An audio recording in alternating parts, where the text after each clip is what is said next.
तो आज के इस वीडियो में मैं आप लोगों के सामने मेरे ही साथ बीती हुई एक ऐसी घटना के बारे में बताने वाला हूँ जो कि कॉलेज टाइम में मेरे साथ बीती थी।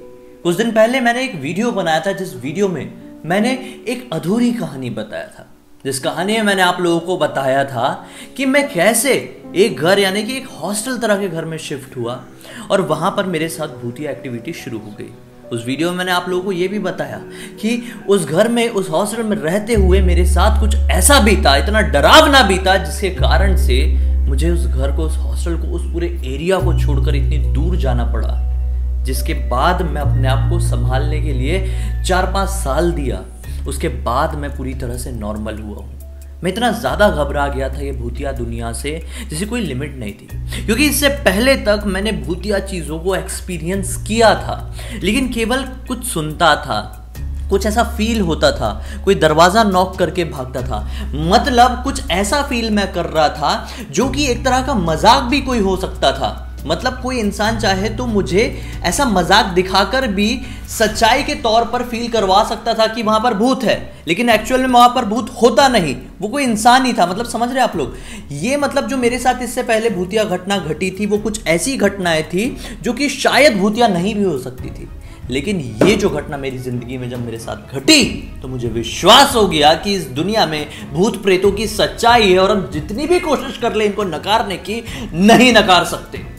आज से कुछ साल पहले की बात है, मैं रहा हूँगा शायद सेकेंड ईयर की बात है। भोपाल के उस घर में मैं शिफ्ट हुआ था जहाँ पर काफ़ी सारे लड़के रहा करते थे। उन्होंने हॉस्टल की तरह बनाकर रखे थे, अलग अलग कमरों में अलग अलग लड़के रहा करते थे। मेरे साथ मेरे 2 फ्रेंड्स थे। कुछ भूतिया एक्टिविटी की वजह से वो लोगों ने रूम खाली कर चुके थे। मैं अकेला बचा था उस रूम में। वो 1 रूम किचन का एक फ्लैट था, ज़्यादा बड़ा नहीं था, बहुत छोटा था, मतलब समझ लो 10 बाय 10 का रूम था। मेरे पास एक सिंगल बेड लगा हुआ था और नीचे एक गद्दा बिछा हुआ रहता था। मेरे एग्जैक्टली सामने, मतलब अगर यहाँ पर गद्दा बिछा है तो यहाँ पर एक टेबल रहता था, टेबल में कंप्यूटर और नीचे की तरफ CPU। रात की बात है, लगभग 3:30 बजे के आसपास मुझे नींद नहीं आ रही थी। आज ना जाने क्यों, कई बार होता है हमें बिना मतलब के नींद नहीं आती है। ये वो घटना बता रहा हूँ जो मेरी जिंदगी की पहली सबसे डरावनी घटना थी। रात के 3:30 बजे के आसपास नींद नहीं आ रही है, मोबाइल में चार्जिंग कम थी, मोबाइल चला रहा था, कुछ देख रहा था मोबाइल में, अच्छे से याद नहीं है क्योंकि थोड़े साल पहले की बात हो गई। क्या देख रहा था नहीं बता पाऊंगा। तो जो मोबाइल की चार्जिंग है वो मैंने क्या किया था, मोबाइल का जो चार्जर होता है उसका एडेप्टर निकाल दिया था और उसका जो USB केबल होता है उसको मैंने CPU में डालकर चार्ज कर रहा था। कंप्यूटर का जो CPU होता है उसमें एक लाइट जल रही होती है जिससे हमें पता चलता है कि हाँ CPU चालू है। मॉनिटर मैंने बंद रखा था क्योंकि कंप्यूटर से मुझे कोई काम नहीं था, मैं अपने काम में मशगूल था कि अचानक से मुझे फील होता है ऊपर की तरफ जो पंखा चल रहा है वो चलते चलते बंद होते आ गया। मैंने सोचा पंखा अच्छा खासा चल रहा था, बंद कैसे होने लगा। मेरा ध्यान वहीं है, अचानक से मेरे को याद है नहीं लाइट तो नहीं गई होगी क्योंकि मोबाइल चार्ज हो रहा है और CPU की लाइट भी चालू है। मैं जब वापस नीचे की तरफ देखने आया, पंखा जो चलना रुक गया था लगभग वो वापस से चलना शुरू कर दिया, लेकिन इस बार वही डायरेक्शन में नहीं, उसकी उल्टी डायरेक्शन में घूम रहा था। मैं कंफ्यूज था, कहीं वोल्टेज की वजह से तो नहीं हो रहा है, कहीं अपने आप कोई पंखे की खराबी की वजह से तो नहीं हो रहा है, कहीं ये अपने आप बस बिना किसी रीजन के तो नहीं हो रहा है। मेरे कुछ समझ में नहीं आ रहा था क्योंकि मैं विश्वास नहीं कर पा रहा था कि ये सचमुच में हो रहा है। मैं यहाँ पे ध्यान देता है कि अचानक से जो मेरे CPU की लाइट थी वो बंद चालू होनी शुरू हो गई और जो मोबाइल में जो चार्जिंग का दिखाता है वो भी बंद चालू होने लगा।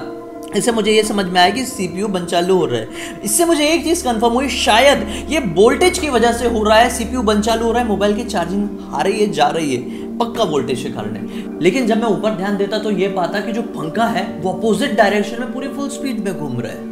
मैं कंफ्यूज था, ये बार बार अब लाइट बंद चालू होना शुरू हो गई थी जैसे भूतिया मूवीज में दिखाती है। अचानक से मेरे दिमाग में रिमाइंड हुआ भूतिया मूवीज का। यहाँ पे फिर से मैंने देखा वो पंखा जो उल्टी डायरेक्शन में घूम रहा था वो तेजी से घूमता घूमता अचानक से रुक गया। अब जैसे ही अचानक से रुका घूमता घूमता मैं बहुत जोर से डर गया। भाई ये पॉसिबल लॉजिकली हो ही नहीं सकता कि एक पंखा फुल स्पीड में घूम रहा है और वहां पे किसी ने उसको रोका ही नहीं है और अचानक से वो पंखा घूमना रुक जाए। ये बहुत डरा देने वाली चीज़ थी मेरे लिए। अचानक से वो लाइट फिर से बंद चालू होने लगी। मैं घबराहट के मारे ये दोनों चीज़ में ध्यान देते देते जो उल्टा लेटा हुआ था, अब मैं बैठ चुका था। और जैसे ही मैं बैठा, सीपीयू को बंद करने जा ही रहा था कि नहीं अब सीपीयू उड़ जाएगा, कि अचानक से मुझे फील हुआ मेरे 10 बाय 10 के रूम में एग्जैक्टली मेरे पीछे कोई भाग के गया है। एक ही दरवाजा था रूम का जो बंद था और मैं अकेला था रूम के अंदर। कोई भाग के गया लिटरली। मैंने बोला शिट, ये कौन है? कोई चोर तो नहीं घुस गया जो ये खिलवाड़ कर रहा होगा शायद लाइट वाइट के साथ? मैं उठ के अपने किचन की तरफ गया, क्योंकि जो भागने का फील है वो किचन की तरफ गया था। जो रात के समय कैसा ऐसी आवाज़ आएगी ना, वैसी आवाज़ आई थी। मैं किचन की तरफ गया, किचन में कुछ नहीं था। मैंने लाइट ऑन किया, किचन में सचमुच में कुछ नहीं था। फिर से वही आवाज़ मेरे रूम की तरफ से आई। किचन में जाने का कोई दरवाज़ा नहीं था, ये छोटा सा ही कमरा था। मैं फटाक से किचन से निकल के रूम में पहुंचा, उस 10 बाय 10 के रूम में। लेकिन उस रूम में फिर से कोई नहीं था। लेकिन फिर से जब मैं इधर देख रहा हूँ, अचानक से फिर से पीछे से भागने की आवाज़ आई और वो फिर से आवाज़ किचन में चली गई। मुझे विश्वास हो गया कि कुछ तो है जो मैं समझ नहीं पा रहा हूँ, शायद मेरे दिमाग का खिलवाड़ है। मैं इस बार रूम की भी लाइट्स ऑन करता हूँ और फिर किचन में जाके देखता हूँ। फिर से किचन में कुछ नहीं था। मेरे रूम से इस बार लिटरली ऐसी आवाज़ आई जैसे कि कोई पायल पहन के या घुंघरू पहन के इधर उधर राउंड मार मार के दौड़ रही है। लिटरली ऐसी ही आवाज़ थी। मेरा कुछ तो भी एक चीज़ था, कुछ स्टील का ऐसा कुछ रखा हुआ था टेबल के ऊपर, जहाँ पे मॉनिटर मैंने रखा था, वहीं पे वो चीज़ अचानक से धड़ाम से नीचे गिरती है। मैं घबरा गया कि ये कैसे नीचे गिर सकता है, ये भारी चीज़ थी, ये नीचे नहीं गिर सकती। एक शील्ड तरह की चीज़ थी। मैं डर गया। मैं शील्ड को जैसे उठाने के लिए ऊपर गया, मेरा जो बेड था ना ऊपर, उसमें एक मैंने ब्लैंकेट रखा हुआ था। वो लिटरली ब्लैंकेट, मुझे फील हुआ कि ब्लैंकेट किसी ने खींचा, ज़मीन पर गिराया। मैंने फिर से बता रहा हूँ, 10 बाय 10 का रूम था, वहीं पर ये सारी चीज़ हो रही है। ऐसा नहीं कि बहुत बड़ा रूम था और वहाँ पे ये सब हो रहा है। अरे मैं यहाँ पे खड़ा हूँ, यहाँ पे चीज़ हो रही है, मैं यहाँ देख रहा हूँ, यहाँ पे ये सब घट रहा है, चादर गिर रही है, ये सब हो रहा है। मैं घबरा गया था, मुझे फील हो गया था ये पक्का कुछ निगेटिव एनर्जी, मन में भारीपन हो गया था। दरवाज़ा खोला, बाहर लगभग 3:30 बजे ये सब शुरू हुआ था। मैं पूरी रात बाहर रहा जब तक सुबह का किरण मुझे दिखाई नहीं देती। 5, सवा 5 बजे मैं वापस से अंदर आया। मैं डरा हुआ था, लेकिन आते से ही मैं सो गया। नींद बहुत ज़्यादा थी अब, क्योंकि पूरी रात मैं बाहर बैठा रहा। अब इसके एग्जैक्टली 2-3 दिन बाद की बात है कि मेरा एक फ्रेंड था, वो मेरे इस घर पर आया हुआ था। हम दोनों रात के समय कुछ बातें कर रहे थे और थोड़ी भूख सी लगी 2-3 दिन बाद ही। और मैंने बोला कि चलो चाय बनाता हूँ, चाय बिस्किट खाते हैं। मैं चाय बना ही रहा हूँ। अचानक से क्या होता है कि मतलब जैसे ये गैस है समझ लो, हाँ, यहाँ पे मैं चाय बना रहा हूँ। अचानक से मुझे कंधे में टैप हुआ और बोला कि मेरी चाय में ना शक्कर मत डालना। मैं ऐसा वापस पलटा ये बोलने के लिए, चाय में शक्कर कौन नहीं पीता है, क्योंकि दूध वाली चाय बना रहा था। अबे चाय में शक्कर, पीछे कोई नहीं था। मेरे दोस्त की आवाज़ थी, कंधे में टैप भी आया था। मुझे ये भी सुनाई दिया था लिटरली क्लियरली कि मेरी चाय में शक्कर मत डालना। मेरे दोस्त नहीं बोला था। मैं पलट के देखा, तुरंत वो दोस्त नहीं था। मैंने सोचा ये खेल के भागा है मेरे साथ, हाँ, मजाक करके भागा है। मैं तुरंत रूम में गया अंदर की तरफ, देखा कि वो मेरे बेड में प्रॉपरली आराम से लेटा हुआ है, आधा ब्लैंकेट ओढ़ के। इतनी फास्ट कोई भाग के फटाक से लेट के ऐसा ब्लैंकेट ओढ़ के आराम से मोबाइल हाथ में नहीं पकड़ सकता भाई। कितना भी कर लो ये लॉजिकली पॉसिबल नहीं है। एहसास हो जाता है कि कोई भाग के गया जुब से। अरे मैं ये बना रहा हूं, ये टैप आया, मेरी चाय में शक्कर मत डालना, मैं पलटा। कोई बिजली है क्या जो इतनी तेज वहां से भाग के लेट जाएगा और मोबाइल चलाना शुरू कर देगा, वो भी ब्लैंकेट वैंकेट ओढ़ के। मैंने बोला कि तू आया था ना अभी? बोलते क्या बात कर रहा है, मैं तो मोबाइल चला रहा था।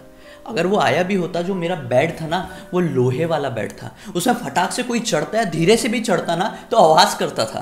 कुछ आवाज़ नहीं आती, कुछ मतलब वो पहले से उस पलंग में लेटा हुआ था, वो आया नहीं था मेरे पास। मैं क्लियर हो गया, मैं डर गया। जैसी चाय बनी मैंने बनाया उसको, चाय पीते पीते सारी बात बताया। उसने बोला भाई ये रूम तू खाली कर दे, बेटर है, नहीं तो तेरे साथ बहुत सारी प्रॉब्लम शुरू हो जाएगी। ऑलरेडी प्रॉब्लम बड़ी बड़ी शुरू हो गई थी। स्लीपिंग पैरालिसिस यहाँ पे डेली मुझे हो रहा था, डेली। ये बैल वाला किस्सा मैं आप लोगों को पहले वाले वीडियो में बता चुका हूँ पार्ट 1 में। और ये अब मुझे लिटरली मतलब कोई छू रहा था, कोई मुझसे बात कर रहा था, कोई मेरे कमरे में मौजूद था। अब तक जो भी हो रहा था मेरे कमरे से बाहर, मेरे दरवाजे के बाहर हो रहा था, लेकिन अब वो चीज़ मेरे कमरे के अंदर मेरे साथ हर पल मौजूद थी। ये चीज़ ने मुझे बहुत ज़्यादा डरा दिया। और मैंने उसी दिन ठान लिया कि बस 1 हफ्ते में इस घर को खाली कर दूंगा, कभी मुड़कर नहीं देखूंगा। मैंने बस मैक्सिमम 10 दिन में इस घर को खाली कर दिया। और जब मैं इस घर से निकला, मैं सच बता रहा हूँ, स्लीपिंग पैरालिसिस जो मुझे रोज़ हो रहा था वो होना बंद हो गया। मतलब इतना फ्रिक्वेंटली नहीं हो रहा था, हफ्ते 10 दिन में एक बार हो रहा था। कोई परेशानी अगर जुड़ गई आपके साथ तो इतनी जल्दी हवा की तरह गायब नहीं हो जाएगी, थोड़ा टाइम लगता है। स्लीपिंग पैरालिसिस होना कम हो गया, निगेटिविटी होना कम हो गई, पढ़ाई में जो ध्यान नहीं लग रहा था वो लगने लगा था, जो रात रात भर नींद नहीं आ रही थी अब वो टाइम पे आने लगी थी, दुनिया मेरी बैक टू नॉर्मल होने लगी। और मैं समझ गया कि वो जो घर था वो मनहूस था। मैंने लगभग 6 महीने बाद पता किया कि उस घर में कोई रहता है कि नहीं। अपने उसी दोस्त से पूछा जिसका एक घर था, मेरे साथ ही पढ़ता था, मेरे कॉलेज में ही मेरा बैचमेट था। तो उसने बोला कि कोई नहीं रहता है भाई अब। मैंने बोला देख, मैंने तेरे को बताया था ना, तेरा घर भूतिया है, तू मान या ना मान, तेरे घर में कुछ तो निगेटिविटी है जो यहाँ पर लोगों को टिकने नहीं देती या फिर लोगों का नुकसान पहुँचाने की कोशिश करती है। लेकिन उसने फिर से हंस कर ही उड़ा दिया। आपको क्या लगता है दोस्तों कि ऐसी चीज़ें क्यों हो सकती है? मतलब क्यों होता है कोई नॉर्मल इंसान के साथ ऐसा भूतिया घटना? क्योंकि मैंने कभी किसी के साथ कुछ बिगाड़ा नहीं था, तो वो चीज़ मेरे साथ ही क्यों हो रही थी? आपकी क्या राय है इसके ऊपर? कमेंट सेक्शन में ज़रूर बताइए, क्योंकि मुझे इसका जवाब पता है। मैं जानना चाहता हूँ कि आप लोग मेरे वीडियो देख देख के कितनी चीज़ें जाने हैं, कितनी चीज़ें समझे हैं। अब तक इस वीडियो को देखें, वीडियो को पसंद किए तो वीडियो को लाइक जरूर कर देना, चैनल को सब्सक्राइब करके बेल आइकन दबा के ऑल के ऑप्शन में क्लिक करना, क्योंकि इसी तरह के हैरान कर देने वाले खौफनाक वीडियोस आप लोगों के सामने रेगुलरली लेके आता रहता हूँ। इंस्टा की लिंक इस वीडियो के डिस्क्रिप्शन बॉक्स में मिल जाएगी, क्लिक करके डायरेक्टली वहां पर पहुंच जाना। चलिए कल फिर से मिलते हैं, तब तक के लिए बहुत बहुत धन्यवाद। आपका दिन शुभ हो।